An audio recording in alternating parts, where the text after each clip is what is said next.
Delete nyo lang yan, yung mga bad address. Delete. Okay? Now, initially, your address list is empty. So you go to the client, you perform ipconfig space last renew and release. Okay? Tingnan natin, no?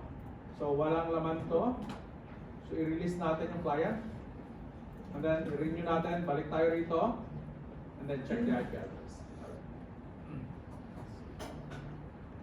So on your client, make sure you have set it to obtain an IP address automatically. Okay? Sa client, this is your Windows 10. Obtain an IP address automatically. You can leave your DNS settings as it is. Okay. Click OK.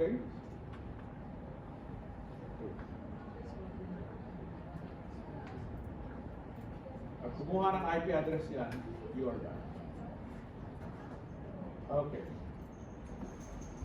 So, pumasok. Check natin, ipconfig. Dapat may IP address to. And it should be between 10 to 15. So ipconfig, ang nakuha niya is 13. So punta ka sa server, under leases, dapat meron dong 13. Okay?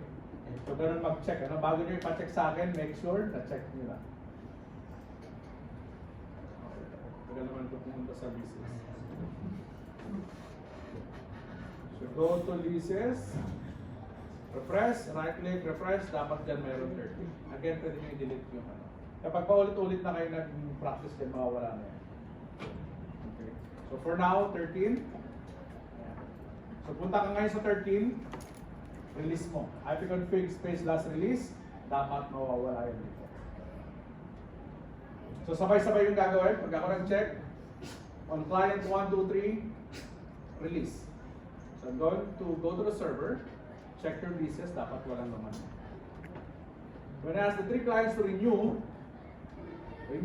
Pag ako sa server, dapat lalabas din yung IP address.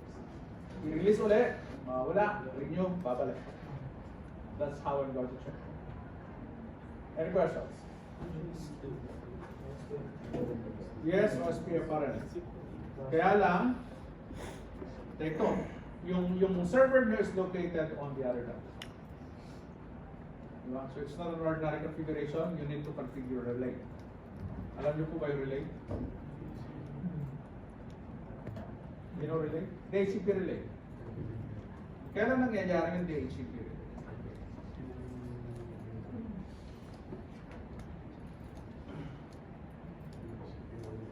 Okay.